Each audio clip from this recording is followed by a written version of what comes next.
Workout ನೀವು ಮಾಡಲಿಲ್ಲ ಅಂದ್ರೆ ಆಗೋದಿಲ್ಲ.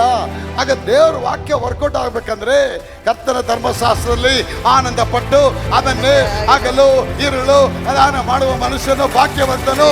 ಅವನು ನೀರಿನ ಕಾಲುಗಳ ಬಳಿಯಲ್ಲಿ ಬೆಳೆದ ಮರದಾಗಿರುವನು, ಅದರ ಎಲೆಗಳು ಬಾಡುವುದಿಲ್ಲ. ನಿಮಗೆ ಹೇಳ್ತಾರೆ, ನಾನು ನಿಮ್ಮ ಮೂಲಕವಾಗಿ ಒಂದು ಬಿಡುಗಡೆ ತರ್ತಾ ಇದ್ದೇನೆ. ಚಿಕ್ಕವನಿಂದ ಅಲ್ಪನಾದನಿಂದ ಒಂದು ದೊಡ್ಡ ಜನಾಂಗ ಆಗತ್ತೆ ಅಂತ ಹೇಳ್ತಾರೆ. ನಿಮ್ಮ ಮೂಲಕ ಸಾಮಾನ್ಯವಾಗಿ ಬಿಡೋದಿಲ್ಲ, ನಿಮ್ಮ ಮೂಲಕ ಒಂದು ದೊಡ್ಡ ಕೆಲಸ ಮಾಡ್ತೀನಿ. ಆ ಕೆಲಸ ಮಾಡೋದಕ್ಕೆ ನೀವು ಎಷ್ಟರ ಮಟ್ಟಿಗೆ ಸರೆಂಡರ್ ಆಗ್ತೀರಾ ಅಷ್ಟರ ಮಟ್ಟಿಗೆ ಅದು ಕೆಲಸ ಆಗತ್ತೆ. ಎಲ್ಲ ಮಾಸಗಳಲ್ಲಿ ಇದೇ ನಿಮಗೆ ಆದಿ ಮಾಸವಾಗಿರಬೇಕು, ಇದೇ ನಿಮಗೆ ಪ್ರತಿ ವರ್ಷದ ಮೊದಲನೇ ತಿಂಗಳಾಗಬೇಕು. Because this is my son's birthday. I am inaugurating, I am introducing my son. ನನ್ನ ಮಗನನ್ನ ಪರಿಚಯ ಮಾಡ್ತಾ ಇದ್ದೇನೆ. bringing my blood to this nation. ಒಡೆಯಲ್ಪಟ್ಟಂತ ದೇವಕುಮಾರನಾದ ಯೇಸುವಿನ ರಕ್ತವನ್ನ ನಾನು ಈ ಜನಕ್ಕೆ ತರ್ತಾ ಇದ್ದೇನೆ. ಹಲ್ಲೆಲೂಯಾ. ಯಾವಾಗ ಹಣ ತೆಗಿತಾರೆ, so long, 430 ವರ್ಷದವರೆಗೆ the money was the master of their life. Now God says, remove that master. I want to be the master of your life. ನಾನು ನಿನ್ನ ಜೀವನದಲ್ಲಿ ನಿನ್ನ ಜೀವನಕ್ಕೆ ಯಜಮಾನ ಆಗಬೇಕು. ಎಲ್ಲಿವರೆಗೆ ಹಣ ನಿನ್ನ ಯಜಮಾನ ಆಗುತ್ತೆ ಅಲ್ಲಿವರೆಗೆ ನೀನು ಸೇವೆ ಆಶೀರ್ವಾದ ನೋಡಕ್ಕಾಗಲ್ಲ. ಯಾವ ದಿನದಲ್ಲಿ ನಾನು ಯಜಮಾನ ಆಗ್ತೇನೆ ಅಲ್ಲಿಂದ ಹಣ ನಿನಗೆ ಸೇವಕ ಆಗತ್ತೆ, ನಾನು ಯಜಮಾನ ಆಗ್ತೇನೆ.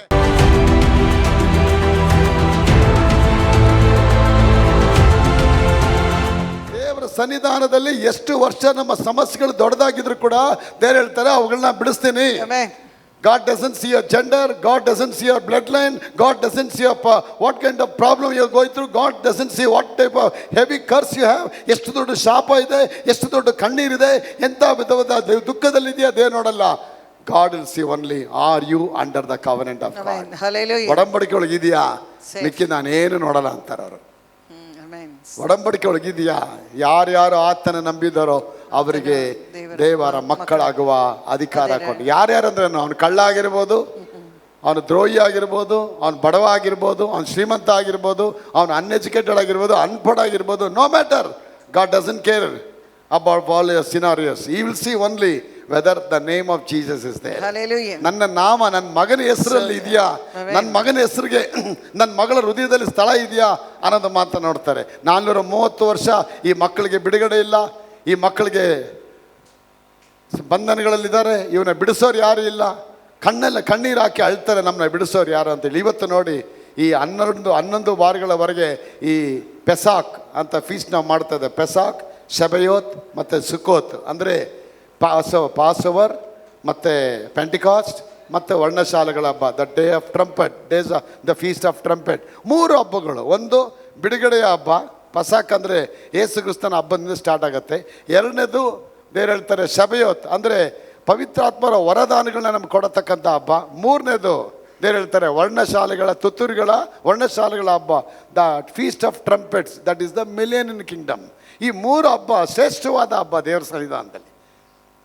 ಮೆನೋರಾ ಅಂತ ಹೇಳ್ತೀವಿ. ಮೆನೋರಾ ಅಂದರೆ 7 ದೀಪಸ್ತಂಭ ಅಲ್ವಾ? ಇದು 7 ದೀಪಸ್ತಂಭನ ನೋಡ್ತೇವೆ. ಇದರಲ್ಲಿ 7 ದೀಪಸ್ತಂಭದಲ್ಲಿ number 1 the Pesach, this is the Passover, and the centre one is the Pentecost, and the last one is the million kingdom. ಮತ್ತು ಇದೆರಡೇನು, ಇದು ಫೀಸ್ಟ್ ಆಫ್ ದೇವರ ಉಣಲ್ಪಡುವಿಕೆ ಮತ್ತು ಯೇಸು ಕ್ರಿಸ್ತನ ಪುನರುತ್ಥಾನ. ದೇವ್ರಿಗೆ ಸ್ತೋತ್ರವಾಗಲಿ. ಇದೇನಿದು ಪೆಂಟಿಕಾಸ್ಟ್ ಡೇ, ದೇವ್ರಿಗೆ ಸ್ತೋತ್ರ. ಇದು ಅಟೋನ್ಮೆಂಟ್ ಡೇ, ಯೇಸು ಕ್ರಿಸ್ತನ ಸಭೆ, ಒಂದುಗೂಡದ ಸಭೆ. ಇದು ಬಂದು second coming of Jesus Christ. ನೋಡಿ, ಇದೆಲ್ಲ ತುಂಬ ಮೀನಿಂಗ್ ಇದೆ ಇದರಲ್ಲಿ. ಅದರ 7 ದೀಪಸ್ತಂಭಗಳ ಮಧ್ಯದಲ್ಲಿ ದೇವರು ನಿಂತಿದ್ರು ಅಂತ ಹೇಳ್ತಾರೆ. These are the 7 feast God instituted in the Old Testament. This is all resemble and the 4 shadows of our Lord Jesus Christ. Yesu Krista ದೇವಕುಮಾರ ಅವ್ರು ಹೇಗಿದ್ದಾರೆ, ಅವ್ರು ಏನು ಮಾಡ್ತಾರೆ ಅನ್ನೋದನ್ನೇ ಅದು ಆ ದೀಪಸ್ತಂಭದಲ್ಲಿ ತೋರಿಸ್ಕೊಂಡು ಆ ಒಳವಡಿಕೆಯಲ್ಲಿ ಅದೇ ಹಬ್ಬಗಳನ್ನ ಆಚರಿಸ್ಕೊಂಡು ಬಂದಾಗ ದೇವರು ವಾಕ್ಯತೆ ಕಾಲು ಪರಿಪೂರ್ಣವಾದಾಗ, in the fullness of time God the father send his son. ಹೋಗಿ ಇವಾಗ ಹೋಗು, ನಾನೆಲ್ಲ ಕೆಲಸ ನೀವು ಮಾಡಿ ಕಲ್ವಾರಿ ಶಿಲುಬೆಯಲ್ಲಿ ಹತ್ತು ಅಂತ ಹೇಳ್ತಾರೆ. ಪಸ್ಕಾ ಹಬ್ಬ ಅಂದರೆ ಅದು ದೇವರ ಹಬ್ಬ. ದೇವ್ರು ಹೇಳ್ತಾರೆ ನನ್ನ ಘನಕ್ಕಾಗಿ ನೀವು ಮಾಡಿ ಅಂತ ಹೇಳ್ತಾರೆ. ಏನು ಹೇಳ್ತಾರೆ ಹೇಳಿ? ಪಸ್ಕಾ ಹಬ್ಬ ಅಂದರೆ ನನ್ನ ಘನಕ್ಕಾಗಿ ಈ ಹಬ್ಬವನ್ನು ಆಚರಿಸಿರಿ. ಎಕ್ಸೋಡಸ್ ಚಾಪ್ಟರ್ 12 ತೆಗೆದುಕೊಳ್ಳೋಣ. ಪ್ರಕಟಣೆ 12ನೇ ಅಧ್ಯಾಯ 14th ವರ್ಸ್. ಈ ದಿನವು ನಿಮಗೆ this is the day to remember. Each year from generation to generation, you must celebrate it as a special festival to the Lord. This is a law for all time. This is the law for all. ಈ ದಿನವು ಹೇಳಿ, ಈ ದಿನವು ನಿಮಗೆ ಜ್ಞಾಪಕಾರ್ಥವಾದ ದಿನವಾಗಿರುತ್ತದೆ. ಜ್ಞಾಪಕಾರ್ಥಕವಾಗಿರುವ ಇದರಲ್ಲಿ ಯೆಹೋವನ ಕೈ ಮೇಲೆ ಬರಬೇಕು. ಇದರಲ್ಲಿ ಯೆಹೋವನ ಘನಕ್ಕಾಗಿ ಈ ಹಬ್ಬವನ್ನು ಆಚರಿಸಬೇಕು. ಇದನ್ನು ಶಾಶ್ವತ ನಿಯಮವೆಂದು ತಲತಲಾಂತರಕ್ಕೂ ಆಚರಿಸಬೇಕು. ಎಲ್ಲ ತಲತಲ. ಎರಡನೇ ವಾಕ್ಯ ಓದಿ ಅದನ್ನ. 12 verse 1. While the Israelites were still in the land of Egypt, the Lord gave the following instructions to Moses and Aaron. From now on, this month will be the first month of the year for you. Announce to the whole community of Israel that on the 10th day of this month, each family must choose a lamb or a young goat for a sacrifice, one animal for each household. If a family is too small to eat a whole animal, let them share with another family in the neighborhood. ಸಾಕು. ಐಗುಪ್ತ ದೇಶದಲ್ಲಿದ್ದ ಯೆಹೋವನು ಮೋಸೆ ಆರೋನನ ಸಂಗಡ ಮಾತನಾಡಿ ನಿಂತೆಂದನು, ಎಲ್ಲ ಮಾಸಗಳಲ್ಲಿ ಇದು ನಿಮಗೆ ಮೊದಲ ಆದಿ ಮಾಸವಾಗಬೇಕು. ಇದೇ ನಿಮಗೆ ಪ್ರತಿ ವರ್ಷದ ಮೊದಲನೇ ತಿಂಗಳಾಗಬೇಕು. See, God did not make a calendar in the creation. God did not create a calendar after the flood of Noah. God did not even create the calendar after the covenant of Abraham. ಸೃಷ್ಟಿಗಳ ಆರಂಭದಲ್ಲಿ ಅವ್ರು calendar ಮಾಡಬೇಕಾಯ್ತು, calendar ಮಾಡಲಿಲ್ಲ. ನೋವನ ಕಾಲದಲ್ಲಿ ಸೃಷ್ಟಿ ಎಲ್ಲ ಒಟ್ಟೋಯ್ತು, ಹೊಸ ಸೃಷ್ಟಿ ಮಾಡ್ತಾರೆ. Okay, ಇವಾಗ ಒಂದು ಕ್ಯಾಲೆಂಡರ್ ಮಾಡೋಣ. No, that also God left it. ಈಗ ಅಬ್ರಾಹ್ಮದ ಕ್ಯಾಲೆಂಡರ್ ಮಾಡ್ತಾ ಇದ್ದಾರೆ, ಅಲ್ಲಿ ಕೂಡ ಕ್ಯಾಲೆಂಡರ್ ಮಾಡಲಿಲ್ಲ. Why calendar is coming here? There are two kind of calendar. One is Gregorian calendar, another is the lunar calendar. Gregorian calendar starts with sunrise. ಸೂರ್ಯ ಉದಯದಿಂದ calendar start ಆಗುತ್ತೆ. Lunar calendar, Gregorian calendar depend on sun, but lunar calendar, that is Jewish calendar, that depends on moon. ಸಾಯಂಕಾಲ ಆದಾಗಲೇ ಅವ್ರಿಗೆ ದಿನ start ಆಗುತ್ತೆ. ನೋಡಿದ್ರೆ ಗೊತ್ತಾ ನಿಮಗೆ?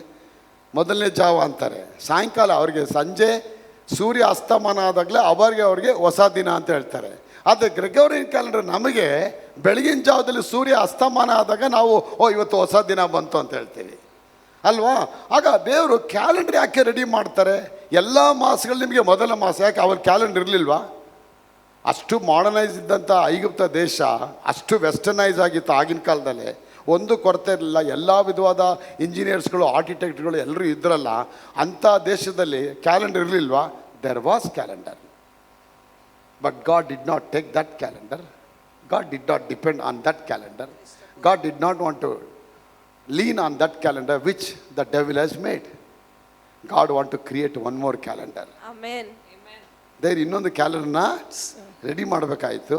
That was the month of Nisan, ಅಂದರೆ the month of harvest. April ತಿಂಗಳು ಅನ್ನೋದು ಈಗ ನಾವು ಹೇಗೆ ಜನವರಿ ಅಂತೀವಿ ಹೊಸ ವರ್ಷದಲ್ಲಿ, ಈಗ ಇಸ್ರಾಯೇಲ್ ಮಕ್ಕಳಿಗೆ ಜನವರಿ ಅಂದರೆ ಅವ್ರಿಗೆ ಏಪ್ರಿಲಿಂದನೇ ಅವ್ರಿಗೆ ಸ್ಟಾರ್ಟ್ ಆಗುತ್ತೆ, ಅವ್ರಿಗೆ ಹೊಸ ತಿಂಗಳು.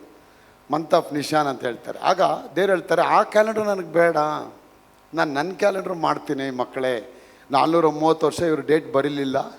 430 ವರ್ಷ ಅವ್ರಿಗೆ ಡೇಟ್ ಇರಲಿಲ್ಲ. 430 ವರ್ಷಕ್ಕೊಂದು ಸಿಗ್ನೇಚರ್ ಹಾಕಿಲ್ಲ. 430 ವರ್ಷದವರೆಗೂ ಇವರು ಬಂಧನದಲ್ಲಿದ್ದಾಗ ಒಂದು ಅಸೆಟ್ ಇರಲಿಲ್ಲ, ಯಾವುದು ತಡೆ, ಎಲ್ಲ ಕಣ್ಣೀರಲ್ಲಿದ್ದರು. ಈಗ ಅದೇ ಹೇಳ್ತಾರೆ, I want to make history for you. I want to create a story for you. I want to write a book about you. Hallelujah. I want to bring a nation through you. ಇವತ್ತು ನಿಮಗೆ ಹೇಳ್ತಾರೆ, ನಾನು ನಿಮ್ಮ ಮೂಲಕವಾಗಿ ಒಂದು ಬಿಡುಗಡೆ ತರ್ತಾ ಇದ್ದೇನೆ. ಚಿಕ್ಕವನಿಂದ ಅಲ್ಪನಾದನಿಂದ ಒಂದು ದೊಡ್ಡ ಜನಾಂಗ ಆಗತ್ತೆ ಅಂತ ಹೇಳ್ತಾರೆ. ನಿಮ್ಮ ಮೂಲಕ ಸಾಮಾನ್ಯವಾಗಿ ಬಿಡೋದಿಲ್ಲ, ನಿಮ್ಮ ಮೂಲಕ ಒಂದು ದೊಡ್ಡ ಕೆಲಸ ಮಾಡ್ತೀನಿ. ಆ ಕೆಲಸ ಮಾಡೋದಕ್ಕೆ ನೀವು ಎಷ್ಟರ ಮಟ್ಟಿಗೆ ಸರೆಂಡರ್ ಆಗ್ತೀರಾ ಅಷ್ಟರ ಮಟ್ಟಿಗೆ ಅದು ಕೆಲಸ ಆಗತ್ತೆ. ಎಲ್ಲ ಮಾಸಗಳಲ್ಲಿ ಇದೇ ನಿಮಗೆ ಆದಿ ಮಾಸವಾಗಿರಬೇಕು.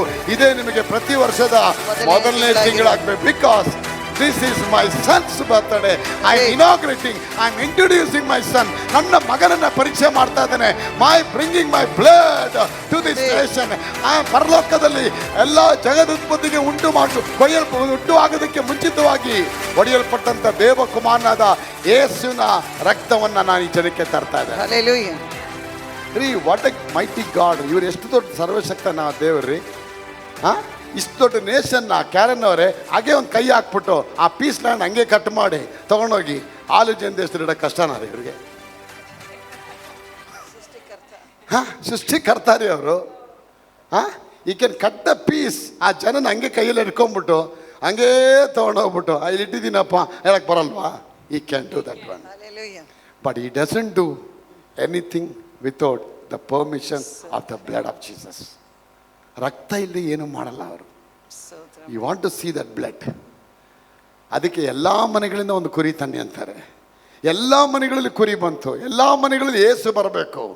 ಎಲ್ಲ ಮನೆಗಳಲ್ಲಿ ಕುರಿ ಕಡಿಯಲ್ಪಡಬೇಕು. ಎಲ್ಲ ಮನೆಗಳಲ್ಲಿ ಏಸು ರಕ್ತ ಅಂತ ಚಿಮ್ಮಲ್ಪಡಬೇಕು. ಇವ್ರ ದೇವರು ನಿಜವಾದ ದೇವರು, ಅಬ್ರಾಮ್ ಈಸಾಕ್ ಯಾಕೋಬನ ದೇವರು ಅಂತ ಹೇಳಿದ್ಮೇಲೆ 430 ವರ್ಷ ಕಷ್ಟಪಡೋ ಅವಶ್ಯಕತೆ ಏನಿರ್ತೀರಿ ಇವ್ರಿಗೆ?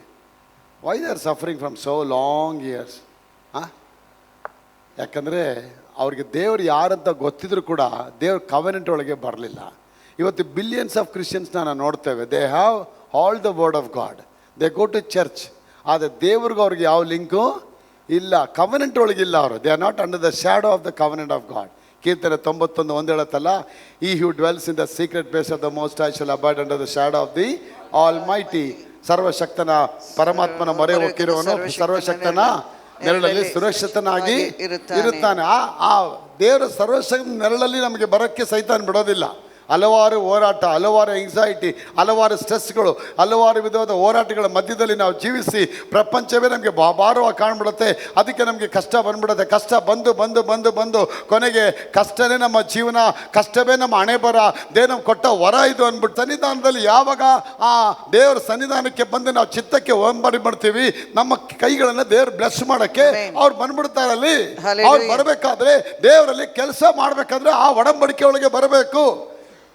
ಧರ್ಮೋಪದೇಶಕಾಂಡ 28ನೇ ಅಧ್ಯಾಯ 47ನೇ ವಾಕ್ಯ ಹೇಳುತ್ತೆ, ನೀವು ನಿಮಗೆ ಸರ್ವ ಸಮೃದ್ಧಿ ಉಂಟಾದ ಕಾಲದಲ್ಲಿ ನೀವು ನಿಮ್ಮ ದೇವರಾದ ಯೆಹೋವನನ್ನ ಹರ್ಷ ಆನಂದ ಉಳ್ಳವರಾಗಿ. ಎಲ್ಲರೂ ಹೇಳಿ, ನಿಮಗೆ ಸರ್ವ ಸಮೃದ್ಧಿ ಉಂಟಾದ ಕಾಲದಲ್ಲಿ ನೀವು ನಿಮ್ಮ ದೇವರಾದ ಯೆಹೋವನನ್ನ ಹರ್ಷ ಆನಂದ ಉಳ್ಳವರಾಗಿ.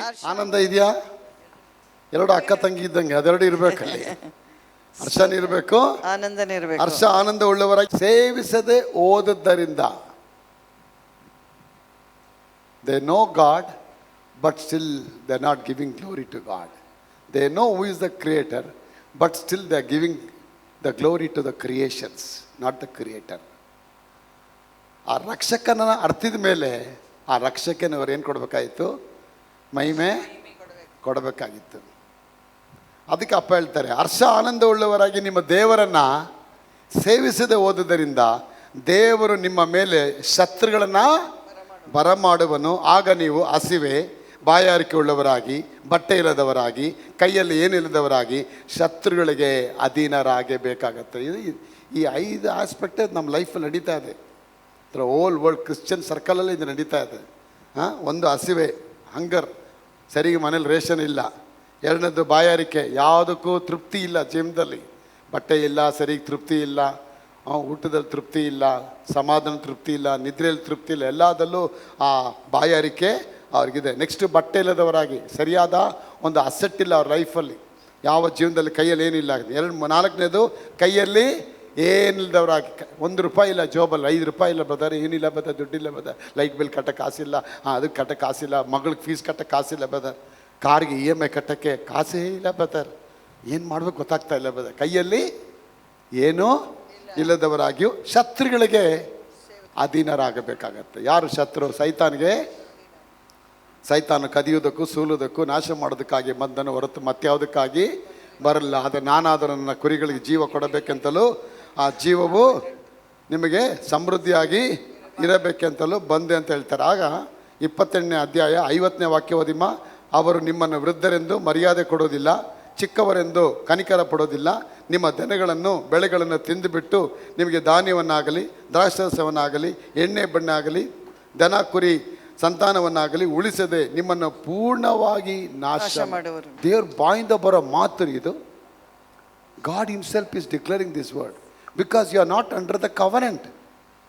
ದೇವ್ರ ಒಡಂಬಡಿಕೆಗಳು ಇಲ್ಲ ಅಂದರೆ ಅವನ ಜೀವನ ಎಷ್ಟು ನರಕ ಇರುತ್ತೆ, ಅವನ ಜೀವನ ಎಷ್ಟು ಬಡತನ ಇರುತ್ತೆ, ಅವನ ಜೀವನ ಎಷ್ಟು ದುಃಖವಾಗಿರುತ್ತೆ, ಅವನ ಜೀವನ ಎಷ್ಟು ನೋವಲ್ಲಿರುತ್ತೆ. ಇವತ್ತು ಪ್ರಪಂಚ ನೋಡ್ತೀವಿ, mentally retarded, all kind of ಅವ್ರ ಮನೆಯೊಳಗೆ ಪಾವರ್ಟಿ ಕಿಲ್ ಮಾಡ್ತಾ ಇರುತ್ತೆ, ಫೈನಾನ್ಸ್ಗಳು ಕಿಲ್ ಮಾಡ್ತಾ ಇರುತ್ತೆ, ಮಾನಸಿಕ ಒತ್ತಡ, ಮಾನಸಿಕ ಖಿನ್ನತೆ, ಎಷ್ಟೋ ವಿಧವಾದ ಕಾರ್ಯಗಳು. ನೆನೆ ನೋಡಿ, ಒಬ್ಬರು ನೇವಿ ಆಫೀಸರ್ನೇ ಒಬ್ಬ ಕೊಂದಿದ್ದಾನೆ.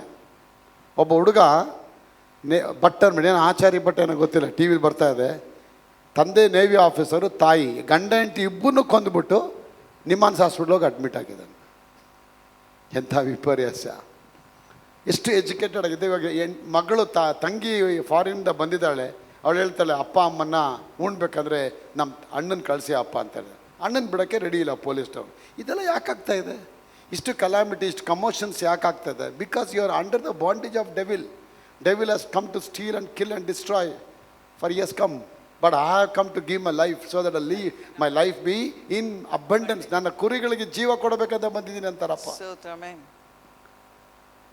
ಹಸಿವೆ, ಬಾಯಾರಿಕೆ, ಬಟ್ಟೆ ಇಲ್ಲದವರಾಗಿ, ಕೈಯಲ್ಲಿ ಏನಿಲ್ಲದವರಾಗಿ, ಶತ್ರುಗಳಿಗೆ 5 ಥಿಂಗ್ಸು. ಈ 5 ಕೂಡ ಕಲ್ವಾರಿ ಶಿಲ್ವೆ ಜೀಸಸ್ ಹೊತ್ಕೊಂಡ್ರು ನೋಡಿ.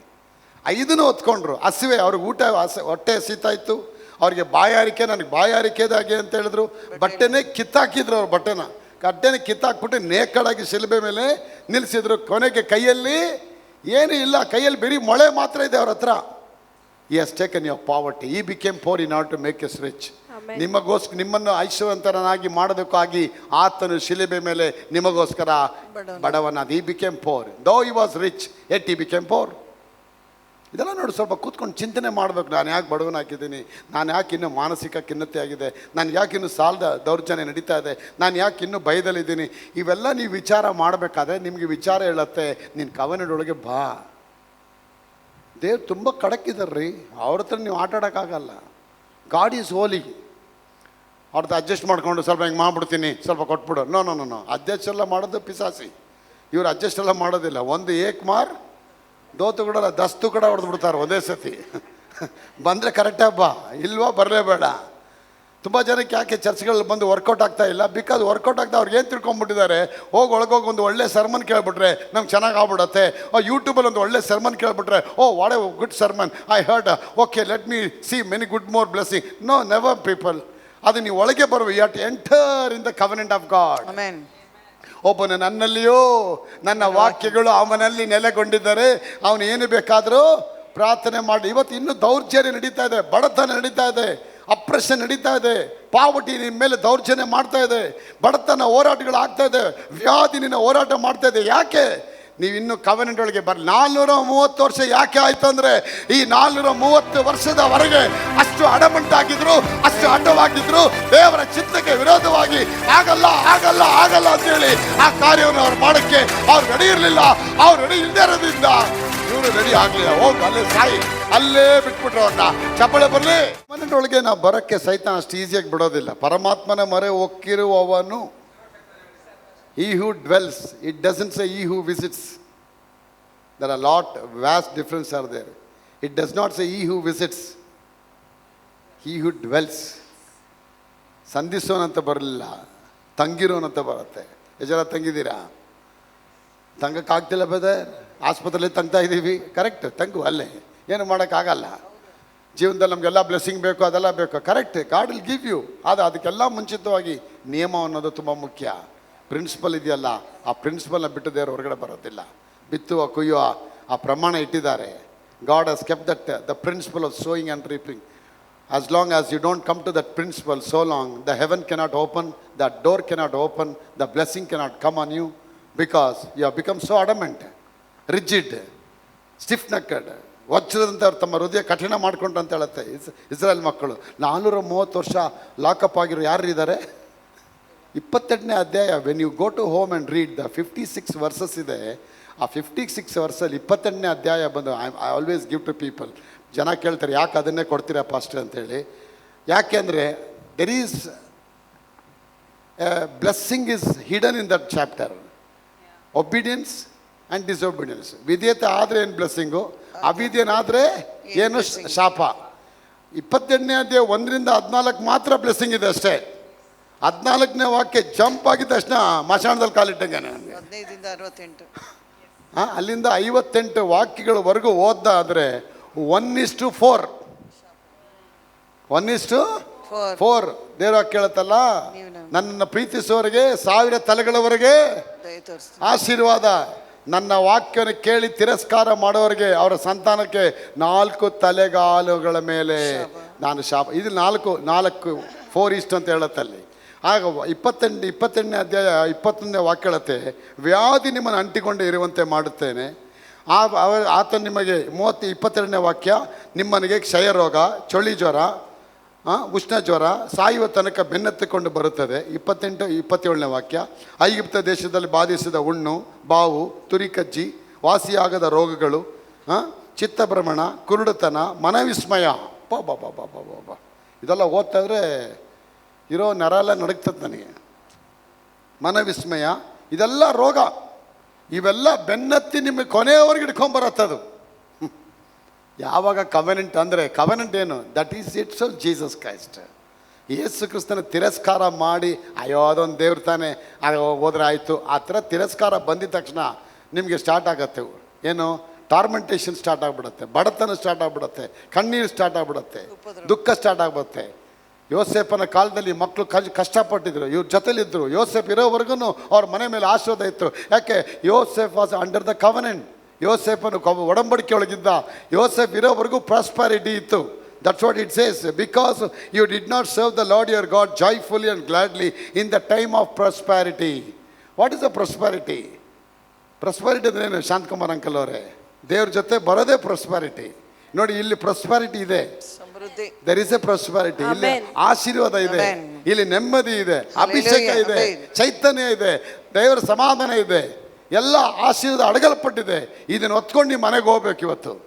ಅಪ್ಪ ನಾ ಮನೆಗೆ ಹೋಗ್ತೀನಿ, ಅಪ್ಪ ಇದು ಹೇಳಿದ್ದಾರೆ, ಇದ್ರ ಪ್ರಕಾರ ನಡೀತೀನಿ, ಇದ್ರ ಪ್ರಕಾರ ಕೈಗೊಂಡು ಮಾಗ್ತೀನಿ, ಇದ್ರ ಪ್ರಕಾರ ಇದೆಲ್ಲ ಆಗುತ್ತೆ, ಆಗೋದಕ್ಕಾಗಿ ಸ್ತೋತ್ರ.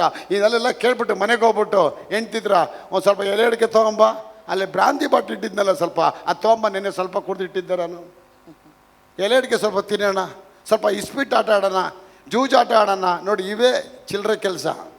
ಇಲ್ಲಿ ಕೇಳ್ಬಿಟ್ಟು ನೀವು ಅಲ್ಲೋ ಅದು ಮಾಡಿದ್ರೆ ಇದು ವರ್ಕೌಟ್ ಆಗಲ್ಲ, ವರ್ಕೌಟು ಆಗಲ್ಲ.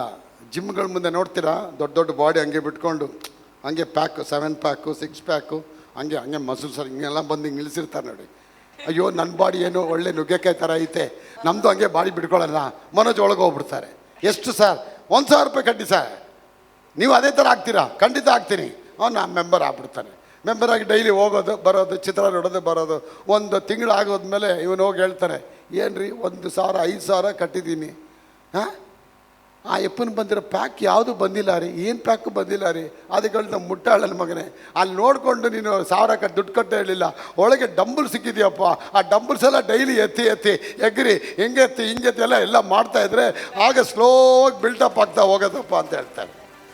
ಎಲ್ಲಿ ಕೂಡ ವರ್ಕೌಟ್ ನೀವು ಮಾಡಲಿಲ್ಲ ಅಂದರೆ ಆಗೋದಿಲ್ಲ.